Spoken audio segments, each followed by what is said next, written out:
Israel has seized a Gaza-bound aid boat carrying activists, prompting climate campaigner Greta Thunberg to claim they were kidnapped. Los Angeles saw 3 days of unrest after ice raids. We also speak to a photographer hit by a plastic bullet, sharing his story from his hospital bed. Turning to the war in Ukraine, Kyiv says Russia launched its largest overnight attack yet, firing nearly 500 drones and missiles. Nothing is slowing soccer legend Cristiano Ronaldo. At 40, he broke records to lead Portugal to a UEFA Nations League win. He also confirmed he will stay with Saudi Arabia's Al Nassr, ending rumours about his future.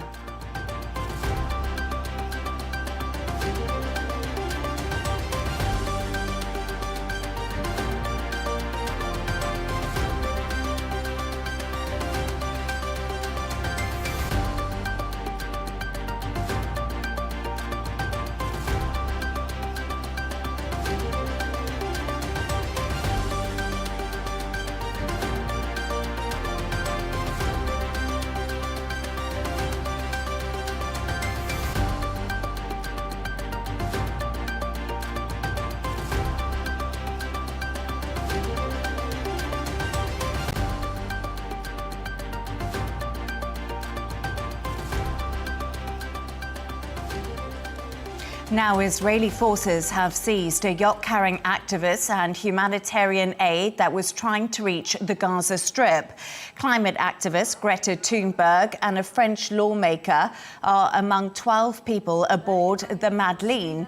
Thunberg says they have been kidnapped. The Madeleine registered to the UK, according to ship tracking website Marine Traffic, which lists it under its formal name, the Bar Carol. The activists say they are protesting Israel's ongoing war in Gaza. Their lawyers claim the seizure violates international law, a claim Israel does deny.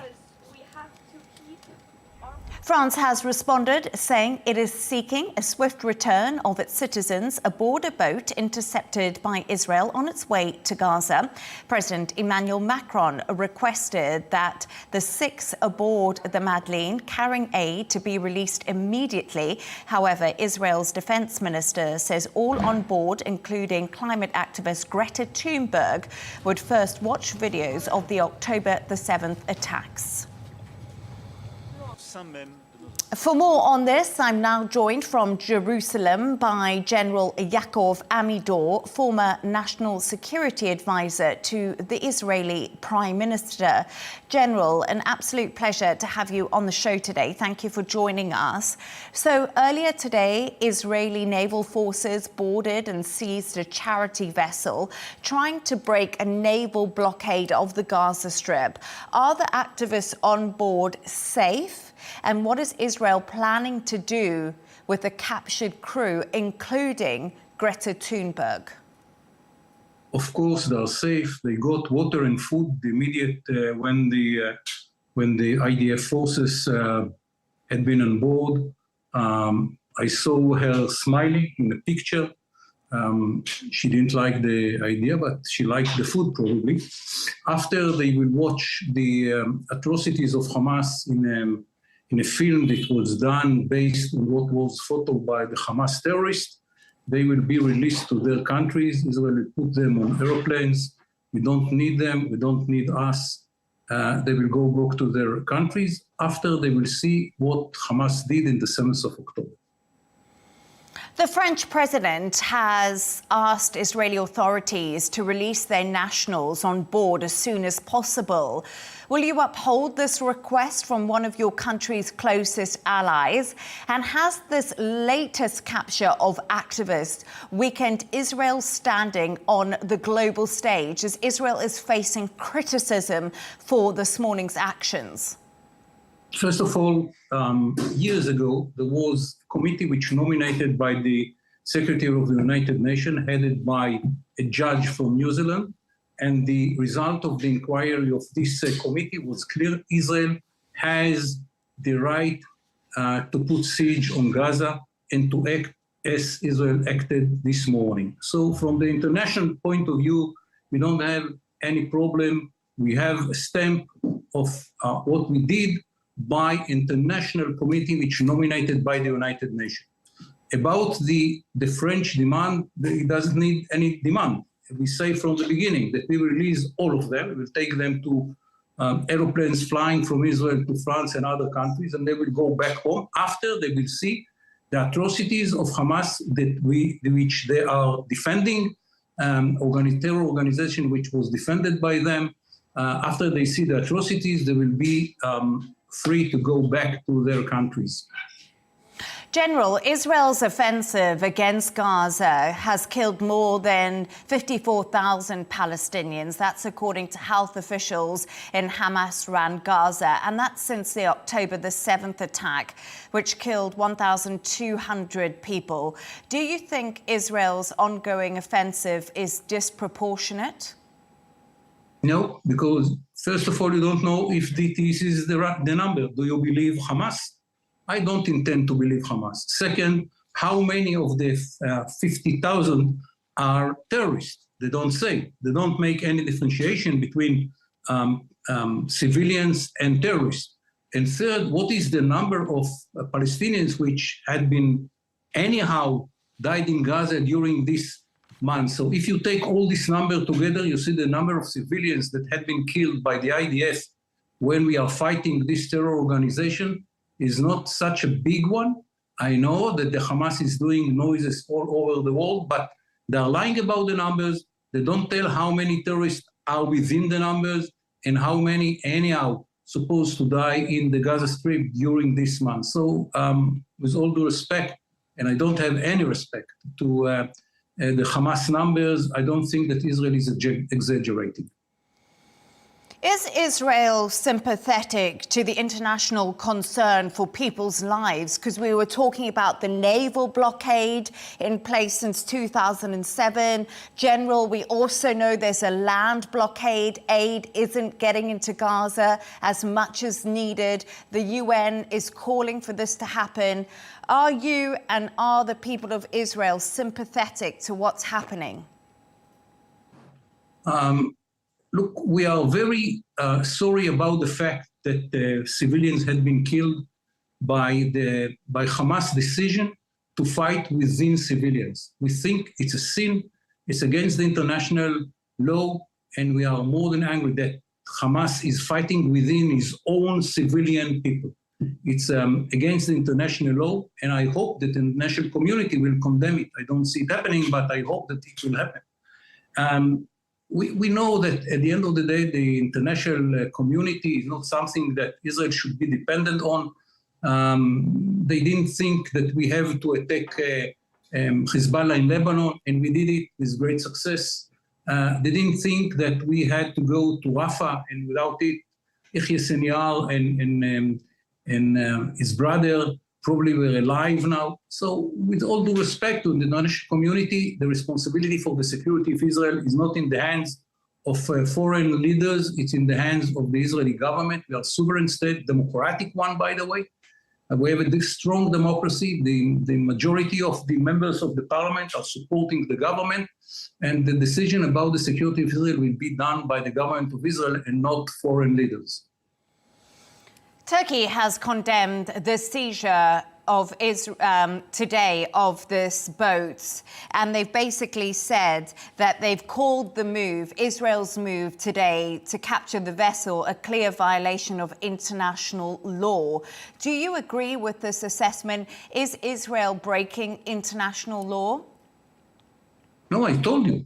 There was such an event in, I think it was 2011, and the Secretary General of the United Nations nominated a committee headed by a judge from New Zealand. And after a long investigation about the situation, he said, and that was approved by the United Nations, that Israel has the right and legitimacy to put siege on Gaza and to act in international waters if it is serving the siege was declared by Israel. It's formally declared, so it's full legal action. General Yaakov Amidror, former National Security Advisor to the Israeli PM, thank you so much for your thoughts. I appreciate you on the show. You are most welcome. We can now speak to the former Turkish ambassador, Cengiz Firat. Cengiz, a pleasure to have you on the show again. What is Turkey's reaction? Did Israel break international law? I think yes, and I find it quite ridiculous, to be honest, for our former speaker to be talking about international law when they are completely ignoring international law in Gaza, completely. Look, this was a little boat carrying humanitarian assistance of a very small size with 12 people who are very well known around the world as well. No harm can come from this. All they wanted to do, and this is the same for the Freedom Flotilla that has been going on since 2017. It's been going, from 2007 onwards. So it's been about 17, 18 years that these flotillas have been trying to reach Gaza to bring humanitarian aid. You're talking about using excessive force to stop this humanitarian aid coming into Gaza. International law, come on, let's be realistic. Nobody believes that Israel has any international law on its side in all of the atrocities, genocide is committing in Gaza at the moment. It's as simple as that. Unfortunately, over 1 million, maybe 2 million people are suffering. They're starving to death. And this little boat was a signal to the international community that, yes, we should do more, and more international pressure should be put on Israel. Showing them a video of what happened in October 7. Of course, that was very, very, it was atrocious what Hamas did and the attacks they did on Israel, for sure. But let's go back for 40 years. What has Israel been doing in Gaza, in the West Bank and the rest of Palestine for the last 40 years? And what has it been doing since October 7th? This is very crucial. Let's talk about this under international law. Let's talk about this honestly. And not from a point of view, I'm strong and I can do whatever I want. No, the international community will react. And Israel has overstepped its boundaries by far. Israel called it a selfie yacht carrying celebrity activists, and they were planning to break the law by breaking the blockade. Was this an unnecessary stunt from what Israel called a selfie yacht? I'm sorry, but I've seen many selfies taken by Israeli soldiers while they're killing innocent Palestinian civilians. They're killing children and women on the streets and taking selfies with this. So what does the Israeli Foreign Ministry call that? The aid vessel was carrying food aid. The UN has called Gaza the hungriest place on earth. Is Turkey putting pressure on Israel to lift the land and sea blockade? What exactly is Turkey doing? Turkey has been at the forefront of all sorts of efforts to put pressure, international pressure, on Israel. We need to work on this all together. Listen, we've been working with Saudi Arabia, we've been working with Qatar, we've been working with all partners in the region. We've been working with the United Nations, with the European Union, with the US, with everybody. What needs to be done is that this pressure, international pressure, should continue on Israel. They have a government run by Mr. Netanyahu, who is on the corruption charges right now, and he wants to prolong his regime as long as he can. And one way to do this is to play to the ultra-Orthodox parties in his coalition. And they're demanding for the continuation of this atrocity, of this genocide that is ongoing. And the whole international community should continue to put pressure. This is ridiculous. We're watching in 2025, we're watching atrocities on the social media. I can't even believe and contemplate how this can be allowed to go forward any further. And this boat, Madeleine, was just one little point in time where we see the atrocities continuing, and it should be stopped. It should be stopped immediately. My question to you is, there's been talks about a ceasefire. Israel said it would accept the US proposed ceasefire by Steve Witkoff.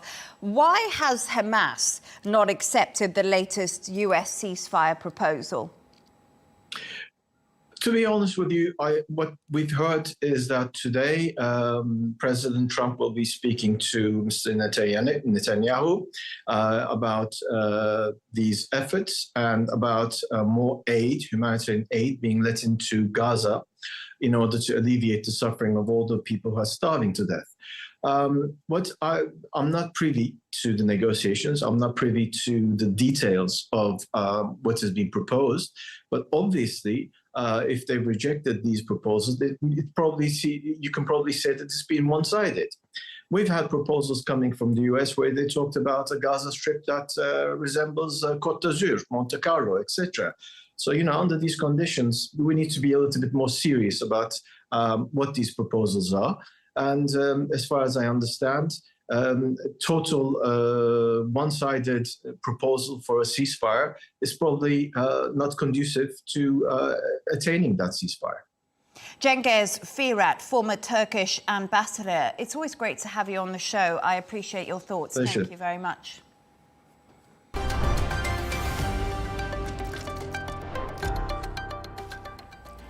Let's take a look at some of the other stories making the headlines today. A Seoul court has indefinitely postponed a trial of President Lee Jae-myung on charges of violating election law in 2020. It ruled in May that he had publicly made false statements during his campaign. Lee, who took office on June the 4th, faces 5 other legal cases, including perjury, misuse of corporate credit cards, and illicit payments to North Korea. Israeli Prime Minister Benjamin Netanyahu has testified in his corruption trial.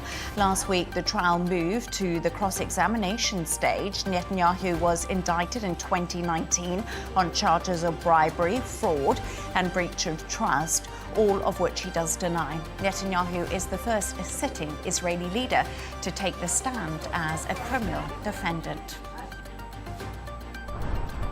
US police are on a manhunt for a father accused of killing his 3 daughters. The children were found suffocated to death at a campsite in Washington state last week. Army veteran Travis Decker's internet history showed he had surged, moving to Canada. The mother raised the alarm after the kids did not return home from a scheduled visit with Decker on the 30th of May. And over 50% of all adults are obese in Holmes City, Mississippi. U.S. House Secretary Robert F. Kennedy Jr. declared war on food manufacturers, saying fast food giants are to blame for poisoning Americans. President Donald Trump had established Make America Healthy Again to investigate the causes of obesity in the U.S.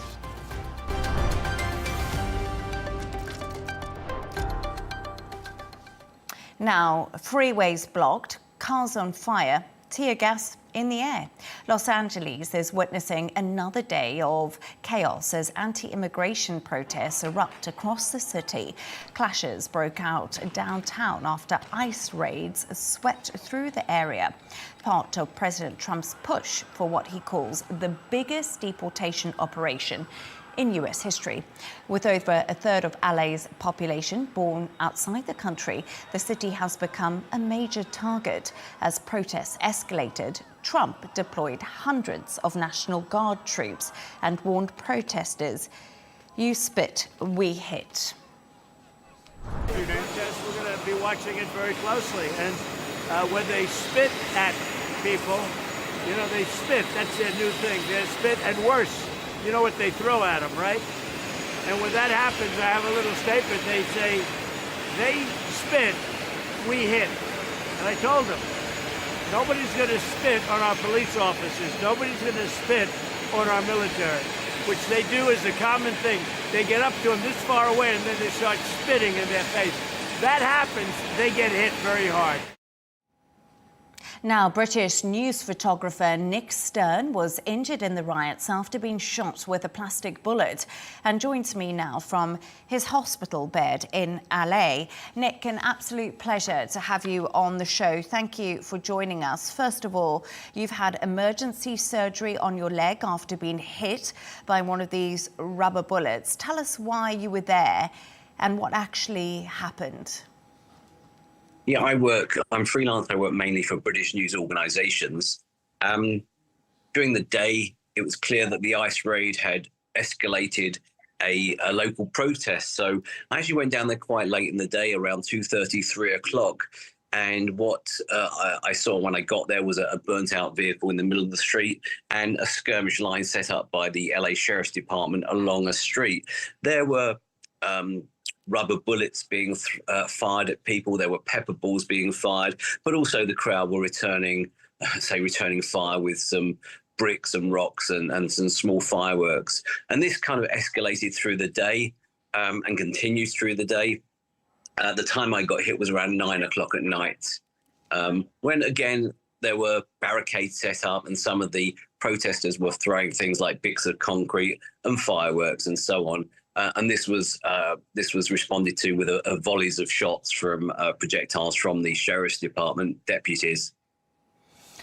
Nick, in your line of work as a photographer, you've covered protests and riots before. You've just been explaining some of what you experienced. Have you seen anything like this before? I covered the George Floyd Black Lives Matter protests in 2020. There were similar kind of protests then, but that was a smaller number of the population, I think. Certainly in LA, so many people are behind these protests now from all different cultures, different races, different environments. So, no, I've not seen anything that has escalated to the volume of protests that this appears to be doing right now. And Nick, we know others were injured too. Have you been in touch with any other members of the press who were covering this event? Yeah, I've been in touch with a lot of members of the press who were there that day and previous days and previous protests in LA. Not specifically people who have been injured, but as journalists, we all keep in touch and, check on each other's welfare. So obviously I've had a lot of calls, a lot of messages and so on, checking on how I am and so on, and messages of support and things like that. I'm frustrated because last night there was a big protest in downtown LA and I just feel I should be out there alongside my colleagues. Yes, of course. So journalist work never does really stop. But Nick, I see that you're still in hospital.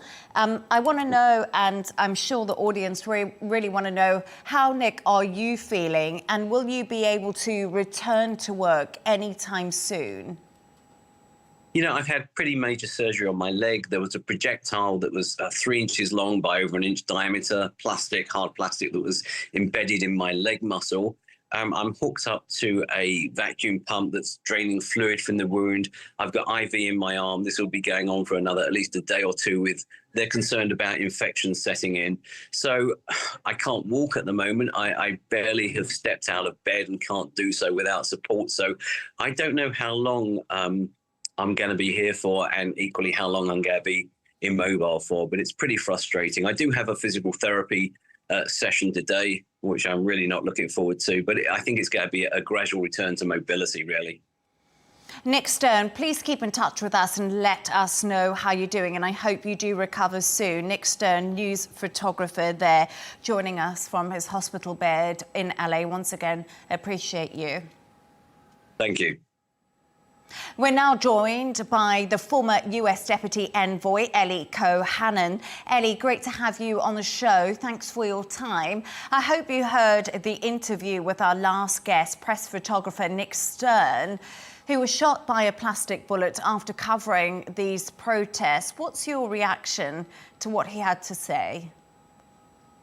Well, first of all, thanks so much for having me on. My reaction is always terrible when press get caught in the middle of riots, like what's going on right now in Los Angeles. But what I can tell you is that President Trump and the Trump administration won a huge mandate in this last election, which brought him back to office, precisely because the American people want our borders to be closed. They want illegal aliens to be deported out of the country, especially criminal aliens, which has been the focus until now. We want law and order restored. And I think the Trump administration learned the lessons of the BLM, Black Lives Matter riots of 2020. In that case, we did not see back in 2020, we did not see the president call in the National Guard or threaten to bring in the U.S. Marines. And today we are seeing a different course, which is the president has called in the National Guard. They are threatening to bring in the Marines if necessary. And so I think the lessons learned was that to allow this anarchy, lawlessness, does not do service to the country. And also there's a belief that a lot of these are leftist elements, that these riots have a political element that are meant to undermine the Trump administration. And so I think the administration is just not going to have it. They're not going to allow this to take place again.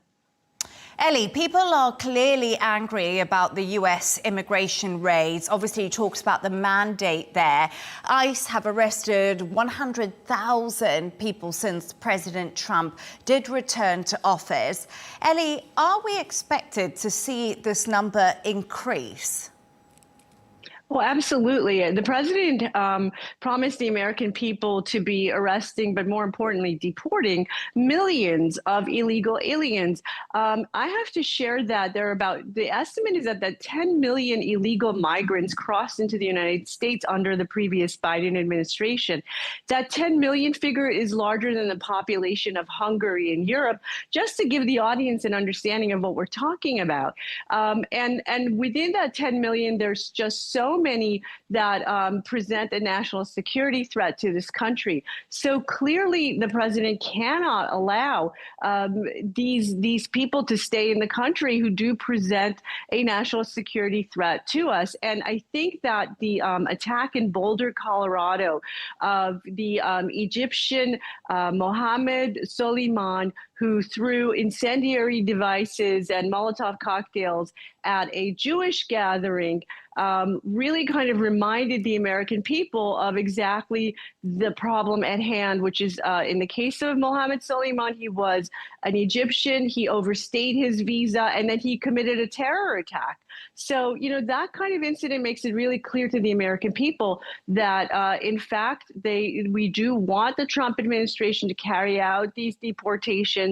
And if there is going to be a pushback from the radical left and possibly these illegal migrant communities themselves, again, we're going to see strong action from the Trump administration to counter this chaos and lawlessness that you're showing right now on the screen as you and I speak.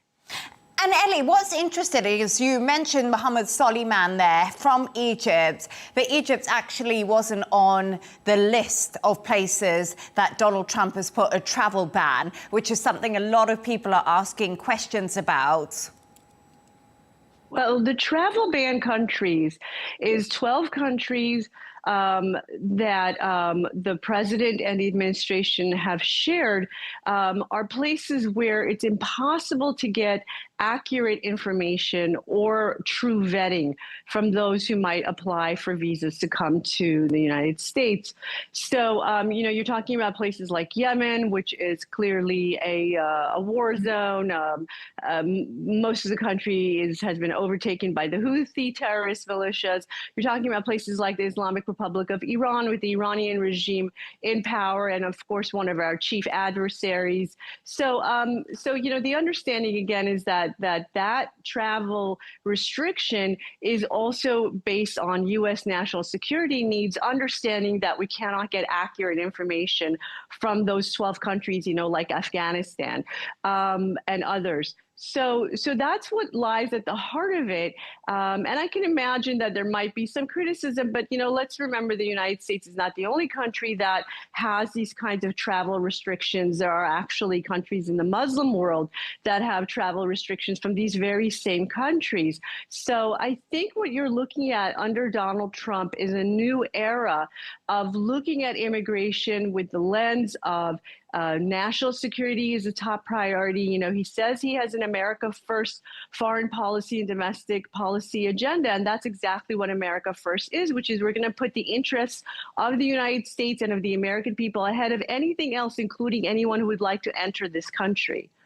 And Ellie, just briefly before I let you go, are we expecting the protests to continue in LA or actually perhaps spread to other states? And if this does happen, how will the Trump administration continue to handle the escalating situation? Well, sadly for this country, for the United States, I think we might see a spread of these kinds of rioting and protests across to other cities. I would point out probably most likely Democrat cities where there's just more tolerance for this kind of behavior. And look, for the last 2 years since October 7th in America, we've seen similar kind of protests and rioting in support of the Hamas movement. So this is not new. We're now, 2 years into having this kind of lawlessness and anarchy in American cities, predominantly Democrat cities. But I think the difference now is you've got a Trump administration in office, and they are going to use federal resources where the states and cities might fail to try to bring a curb to this movement. Ellie Cohanim, former US Deputy Envoy. It's always a pleasure to have your thoughts. Thank you for joining me. Thanks for having me. The Los Angeles Police Department said that it would have not deployed the National Guard, stating the decision came directly from President Donald Trump. I believe that we would have gone through a number of steps before we'd have deployed the National Guard or requested deployment of the National Guard.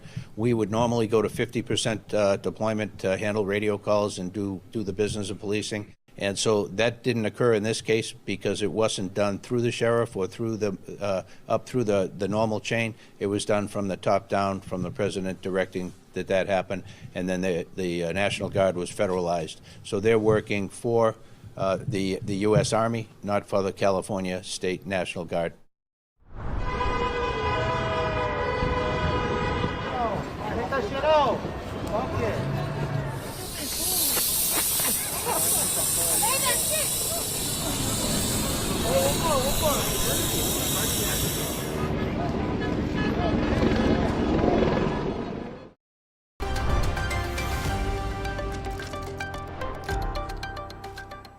And now to Russia, where President Vladimir Putin has approved a major revamp of the country's navy, according to a Kremlin aide. Russia currently has the world's third most powerful navy after China and the United States. The announcement comes after Moscow launched what Ukrainian sources described as the largest overnight bombardment of the war, firing nearly 500 drones and missiles across Ukraine. For its part, Ukraine said it struck an airbase deep inside Russian territory. For more on this, I'm joined from Moscow by Professor Sergey Karaganov, former presidential advisor to Boris Yeltsin and also Vladimir Putin. Professor, absolute pleasure to have you on the show. Earlier, Mark Rutte, the Secretary General of NATO, has today said Vladimir Putin is clearly expansionist. Do you agree with this assessment of the Russian president? Well, first of all, Mr. Rasmussen is the head of a criminal alliance which have committed several aggressions during the last 2 decades. So I even do not want to comment on his words. Second, it is absolutely well known that Russia have been calling on NATO for 25 years, people including myself, but also officials, not to expand or otherwise they would have been met with the repercussions. Our patience have been overexhausted. Unfortunately, we reacted too late. We don't need land. Now we have more than enough. But we want to stop their cancer, which is called NATO. And we want to stop the cancer, which is called European expansion, which for the last couple of 100 years, or even more, have caused numerous hardship for the world, 2 world wars, totalitarian ideologies, massive genocides all over the world, capitalism, racism, everything has been there and coming from there. We want to stop Europe from imposing its way of life on the world. Professor, you say NATO is like a cancer. The US President Donald Trump has been holding multiple phone calls with Vladimir Putin. The US is, of course, part of NATO. What does this mean for the relationship between Russia and the US right now? We are, if there is an opening with the United States, which is relatively healthy, more morally and spiritually and culturally, member of the Western clique, we want to use this opening. We do not want the expansion of hostilities or else deterioration them into the World War III, where our European neighbors are heading us. So we use all the opportunities. If it is Trump, we use Trump. Ukraine's Air Force has said Moscow launched 479 drones and 20 missiles across the country. Civilian areas have been targeted, once again, with reports of at least 3 people dead. What are the reasons for this bombardment? Is Putin still trying to get revenge for Operation Spiderweb? We have been, for the regions like Donbass have been bombarded for more than 10 years. Nobody took that into consideration. Finally, belatedly, we started to fight back. Now we are Ukraine, or Ukrainian clique, pays for its terrorist attacks. They have mined railroads with a lot of casualties. They have dared to attacking Russian strategic forces.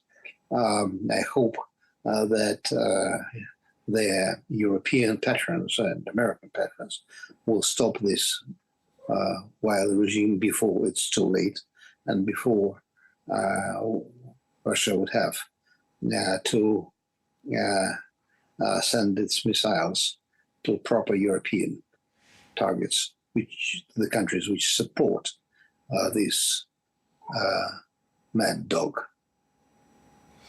The operation codenamed Spiderweb, I just want to go back to that, destroyed at least 12 Russian bombers. Some analysts say it was one of the best war operations in modern times. How embarrassing is this for Russia and President Putin right now? It is embarrassing indeed, but for people like myself, it is just a sign that we should have acted much harder, much harsher, long before. I have been calling for preemptive strikes on Europe, first on nuclear, if necessary, hopefully, God forbids, nuclear. Europeans are, because European elites have lost everything and they are absolute failures, so they are longing to cover up their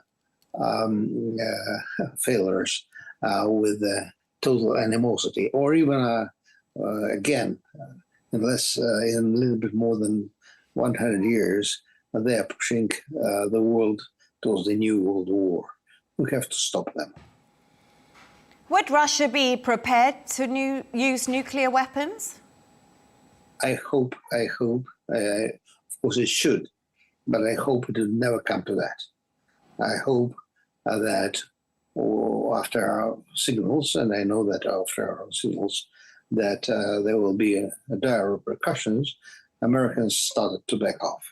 And we see that even before Trump, even during the late Biden administration, they started to withdraw. Trump is withdrawing from this mess, but unfortunately, Europeans have lost their minds. They are running amok. So I hope, of course, that we should never be close to using nuclear weapons against Europe, but they should know that if we are pushed to the necessity, we'll have to do that to save the world from this European monster, which have unleashed already 2 world wars and is driving the world towards the 3rd one. Professor Sergey Karaganov, a former presidential advisor to Boris Yeltsin and Vladimir Putin. A pleasure to have your insights. Thank you very much. It was a pleasure.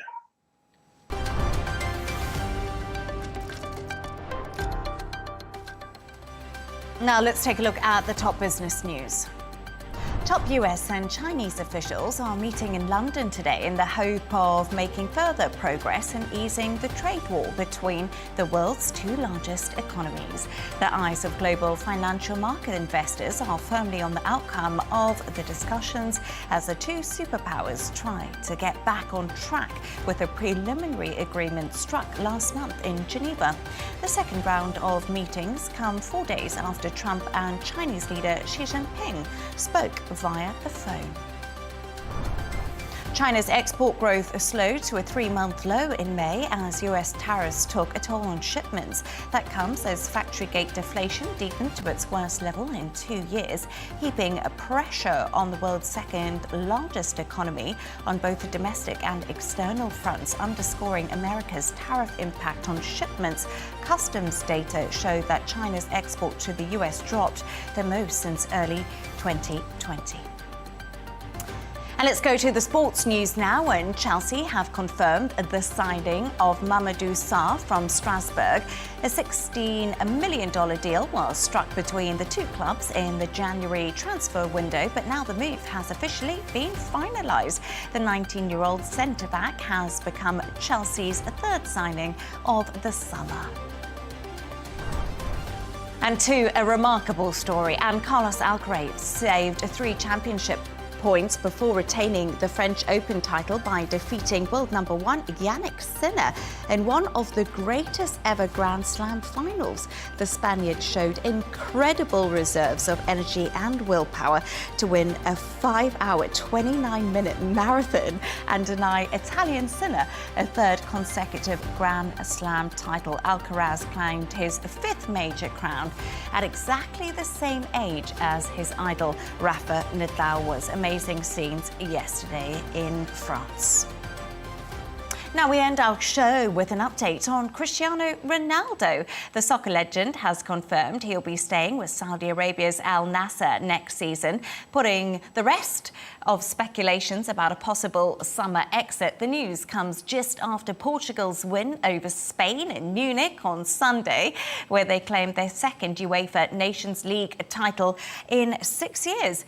Ronaldo played a major role in that victory. At 40, he continues to make history, scoring one of the key goals and ending the tournament as top scorer with 8 goals, also making him the oldest player to ever score in the Nations League. I feel like I just stole all your chips there because as basically all my questions were there. So now I want to say that I'm joined by Saudi Pro League presenter and commentator Joe Morrison. Joe Morrison, first of all, did you watch that tennis match just quickly? No, I didn't. Oh, OK, we'll move on. Portugal's... But did you see him taking a selfie? I did, yeah. First thing he does after lifting the trophy, I takes know, a selfie. what a moment, right? But let's move on because obviously another big match was happening yesterday. Portugal beat Spain in that Nations League final.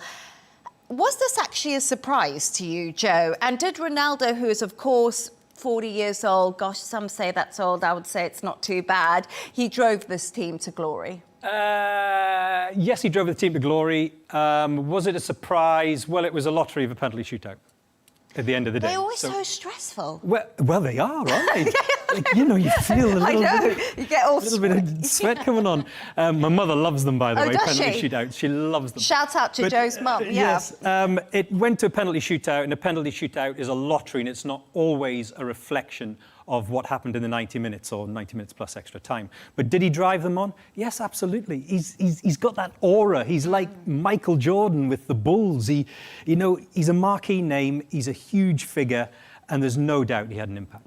And also, incredible athlete at the age of 40. Quite Ice amazing. baths, Leigh-Ann. Pardon? Ice baths. That's the secret. Oh, gosh, can I tell you something? I did my first ice bath about a month ago. Never again. I'm absolutely You fine. can't feel your fingers. Yeah, I'll leave that to Cristiano Ronaldo. I think I jumped out. But ice baths, that's the secret? Look, I think there's a lot more nutrition, science, rehab now for players in comparison to going back to the 80s or even the 70s. So I think you're getting more longevity out of players now physically. Yeah. The difference is motivation.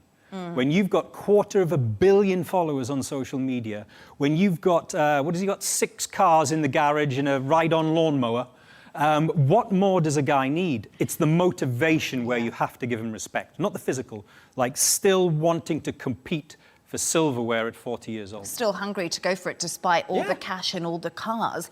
But Ronaldo actually has come out and issued a warning over incredible talent Lamine Yamal after defeating the 17-year-old and Spain in the nations final, right? Actually, how important was Ronaldo's message to the media? Because 17 is so young and you just don't know where your career is really going to go. I think there's multiple messages, isn't there? Get back in your box. You're only 17. 17, exactly. I'm still the big dog here, Yeah, little true. puppy. You know, you just... I think he was, how did they say it in dog world? Marking your turf. I think, he was proving that, look, at this age, 40, as you pointed out, at this age, I've still got it to compete at the highest level. And obviously we'll find out in the years to come as to when he's going to eventually hang up his boots. But look, Yamal has been absolutely outstanding. I rate him alongside Messi at 17. He's that spectacular. Not Mbappe at 17, not Kylian Mbappe, Messi. And that's the difference. But he was just putting just a little, Humbling him slightly. Humbling him. Because he is the biggest name at the moment. Oh, absolutely. In terms of the young talent. And like you say, you're not putting him at Mbappe's level. You're going one step up to the Messi level, which is obviously, he's one of the greats, of course. I mean, we're talking about Ronaldo, so I like your Inter Miami colours, by the way. Oh, is this Inter Miami? Yes, are you a Messi fan? Am I a Messi fan? I'm a nobody fan, to be honest. Occasionally I support Brentford. Oh, I know. But anyway, let's move on from my football knowledge, because it's not the best. But the world's eyes are on Ronaldo, as we have said, at the age of 40, and he's actually going to be staying now in the Saudi Pro League. We know that he... Is he? Well, that's what he said last night. Well, no. Has he signed the contract?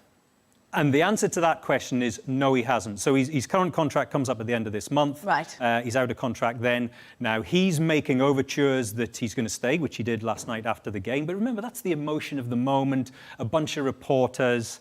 Is he really going to give you the intimate detail of the contract? Because bear in mind, Leigh-Ann, just a few weeks ago at the end of the Saudi League season, he said this chapter has ended. So what does that mean? So I think it's a little bit of smoke and mirrors, He's keeping us waiting. Yes. I think that's what it means. And I just wondered, right now, for Ronaldo, when it comes to the importance of the Saudi Pro League, lots of people are saying that if you're a big international star and you play in the Saudi Pro League, it's kind of the end of your football career. You're coming to an end of an era in many respects. But if Ronaldo decides to stay, in light of this, what would this actually mean for the league? Well, those terms that you just used, and I've heard it so many times as well, and I've been covering Saudi football for over a decade. It's nonsense. It's absolute nonsense. Yes, Ronaldo is the big headline story this morning. People forget the winning penalty last night was scored by Ruben Neves. Who does he play for? Al Hilal. So that disappears because of the Ronaldo story. Ivan Toney called up to the England squad. Everyone said last summer, as soon as he moved to Saudi Arabia, he'll never play for England again. Nonsense. It's total nonsense. I have watched week in, week out, Leigh-Ann, the levels, and the levels are up here. And certainly the top teams, let's call it the top 4, would compete with any of the top teams in Europe. And just quickly, could we see any other big names coming from Europe to play in the Saudi League? Is there any? Is the transfer window open? Do you have anything that you could tell us? It's a weird one because it opens and then it closes for the World Cup, the Club World Cup. Of course it does. Yes, and then it opens again. And then we get the ticker on the sports channels. Yes, exactly. So I think you won't see the real juice of who's moving until after the Club World Cup. But pick a name. Lamal, we talked about. Yes. You know, at the end of the day, what's the motivation? I know. What's the motivation? I mean, Harry Kane. Harry Kane? I mean, Maguire. Maguire? I'm just trying to think of some names that I know, but I don't know very much. World Cup's coming up. Do you think if Ronaldo... Club World Cup, yeah. Yeah. Do you think that he could possibly go and play for one of those teams? Well, he said no. And I thought he would move over. And by the way, NASA fans, please don't abuse me on this. I thought he would wear the blue of Halal because they are in the Club World Cup and he's the ambassador for Saudi football. So I thought he would move, at least temporarily, into a blue shirt and then possibly go back, or maybe it's permanent, I don't know. Do you know something? Thank you so much for joining us. Apologise, my tennis knowledge is much better than my football, but I really enjoyed that, and I don't like penalties, I'm just going to say that. Saudi Pro League presenter and commentator there, Joe Morrison, pleasure to have you on. Thank you very much.